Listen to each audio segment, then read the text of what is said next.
Kaya ako nabibwisit eh. Ah, Itong mga simpleng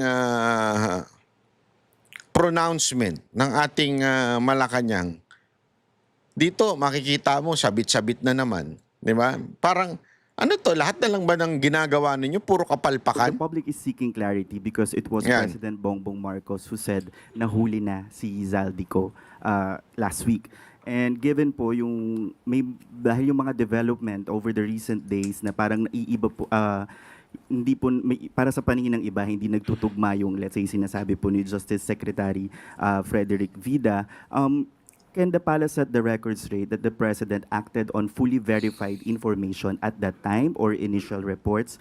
Because some observers are saying the announcement may have been premature on Zaldico. Okay. Gusto rin natin liwanagin dahil na maraming nagsasabi na ang Pangulo daw mismo ay nagbigay ng fake news. Unang-una, kung mapapansin niyo po, April 16, unang nag-post ang Pangulo ng kanyang mensahe. Nahuli na si Zaldico. Pag sinabi nating nahuli na si Zaldico, it doesn't necessarily mean that it is an arrest.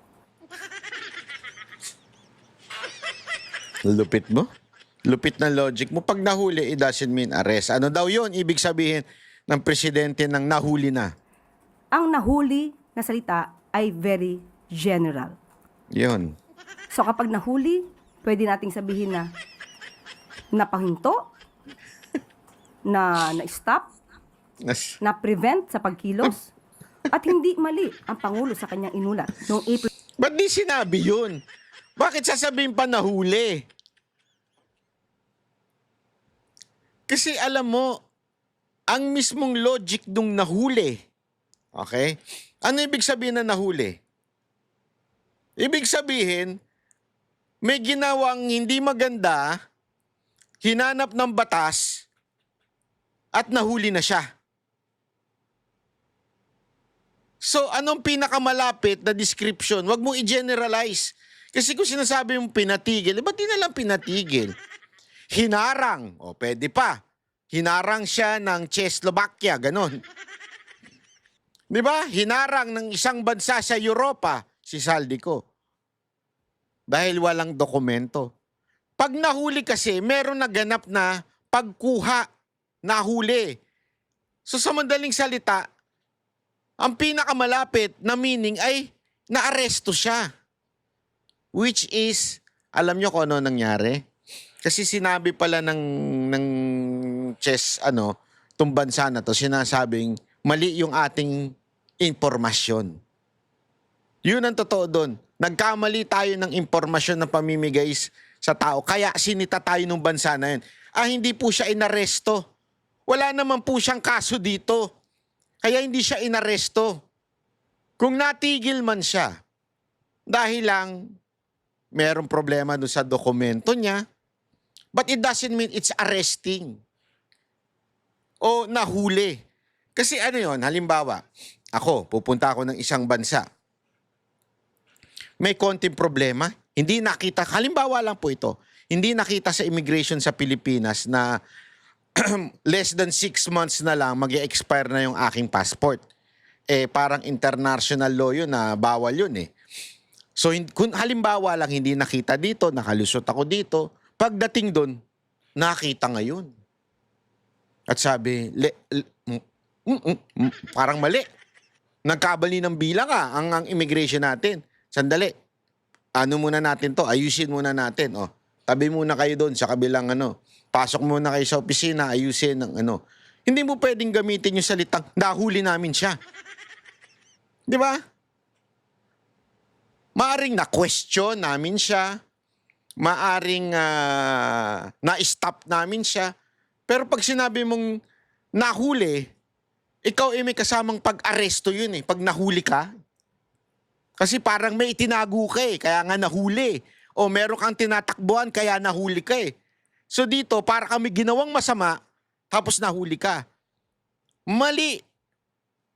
Ang ibig lang sabihin nun, parang naaresto kasi may mali kang ginagawa at nayari ka. Kaya nga pinabago mismo nung bansa na yon yung paggamit natin ng maling lengguwahe. Malinaw. Tapos ngayon, ayaw niyong aminin na nagpakalat kayo o nasunog kayo doon sa salitang nahuli. Kasabihin nyo, hindi, generic yan, pinatigil, na ano, hindi. Pag ikaw napatigil ng immigration, hindi ka gagamit ng nahuling salita. Pag pwede ba yun? Kunwari ako, pinatigil ako doon dahil kulang yung dokumento ko o medyo may konting problema sa dokumento ko. Pwede bang sabihin na, uy, si Banat Bay, nahuli sa Europa. Hindi nahuli. Napatigil, na-question, naharang, yun. Hindi nahuli. Tangat. Ang hirap talaga, no? Pagka mali ka na ipipilit mo pa rin yung isang bagay na tama ka. Di ba? Ang hirap ipilit eh. Hindi talaga swak eh, Castro. 16. At sinabi pa nga niya dito na we are in close coordination with the Czech government to ensure that all legal processes are followed and to arrange for his return to the Philippines at the soonest possible time. Dahil yun ang nais ng Pangulo. Kaya makikipag-coordinate sa Czech Republic. April 17, nag-post siyang muli. Ang sabi niya rito, our coordination with Czech authorities continues. The latest information confirms that Zaldico was stopped at the German border after entering from the Czech Republic. He was denied entry and returned to Czech authorities where he remains in custody. Hindi po ito mali. Hindi po nanggaling sa Pangulo mismo ang salitang aresto. Pero hindi rin po kinakaila ng SOJ. Hindi nga sa kanya nanggaling ang aresto pero nanggaling sa kanya yung nahuli, which is mali.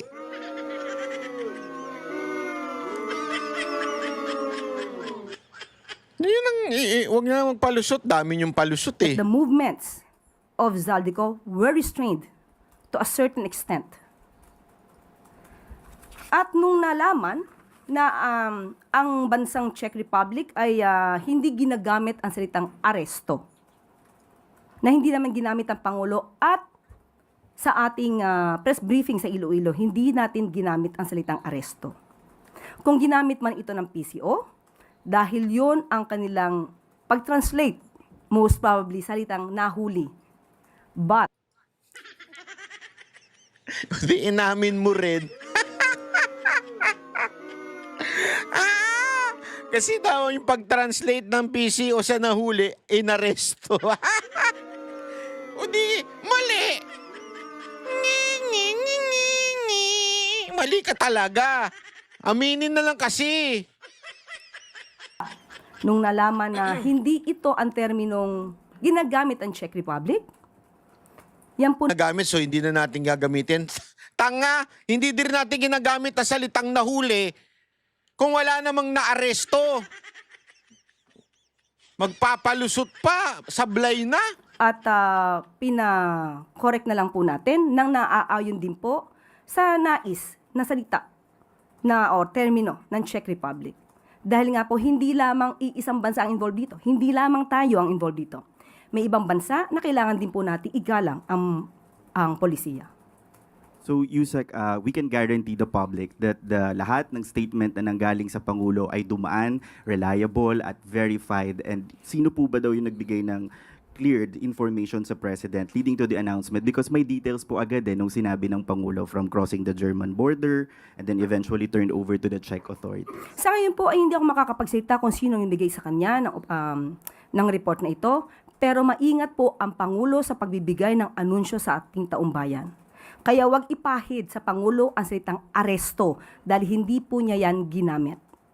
Yusek, last na lang po. Sabi nga po ng Department of Justice, dahil dun sa press ko nila na they don't have the confirmed information yet on Mr. Ko's current whereabouts. In the event that Mr. Ko has indeed escaped or in no longer in custody, may accountability po ba nga hanapin ng government na posibleng nagkaroon ng lapses in information handling? Hindi po natin sa ngayon masasagot ito dahil kinokolekta pa po ni Secretary Vida ang mga impormasyon patungkol po dito. At sa ngayon po, muli, si Secretary Vida lamang po ang mga-ari magbigay sa inyo ng anumang detalye. Follow-up question mula kay Marisa Lalili, TV5. Good afternoon, Yusek. Yusek, why is it so crucial? Why is it so important to clarify the difference between nahuli at saka naaresto? Ano po ba yung naaresto? Okay, Iba po ang termino po na ginamit ng Czech Republic. Hindi po nila, sa kanila po ay hindi po dapat magamit ang salitang aresto sa kanilang bansa. Sa atin po kasi, normally, pag sinabing nahuli, naaaring sinasabi, maski na ang mainstream media, na-aresto. Laglag talaga siya eh. Laglag siya sa dahilan niya eh. Hindi daw si Marcos ang una nagsabi ng naaresto. Pero sa atin daw, when you say nahuli, is naaresto. Laglag ka talaga sa sarili mong salita. Yan ang problema sa'yo. Yun talaga ang problema eh. Masyado kang bida-bida. Naintindihan mo ngayon na mismong sa'yo na nanggaling sa sarili mong bibig. Pag sinabi mong nahuli sa atin, naaresto yun. Sa'yo na nanggaling. Oh. Mahina talaga logic nito ni Claire Castro. No wonder eh, kaya ito kinuha eh. Kasi pagka ganito, yung wala ka ng silbi sa pagiging abogado, sumipsip ka na lang. Hindi, totoo lang ha. Bigyan ko kayo ng example. Sa mga kumpanya, lalo na sa mga trabaho, sa mga grupo-grupo, pagka mahina utak mo, sumipsip ka na lang sa boss para makapuntos ka. Di ba? Yun na lang eh. Pero kung ikaw ay matalino, alam mo, confident ka, hindi mo kailangan sumipsip. Galingan mo lang. Galingan mo lang. Kasi sa mga kumpanya ngayon, para umangat ka sa iyong kinalalagyan, instead na galingan, sumisip-sip dun sa boss. Totoo! Ganun eh. So ito, si Claire Castro wala tong alam eh. Mahinang mahinang abogado ito eh. Kaya nung kinuha siya, ginrab niya na kagad yung opportunity. Anyway, kaya ko naman sumipsip. Sabi nga ni Jack Argota, asawa? Asawa ba yan ni Marcos?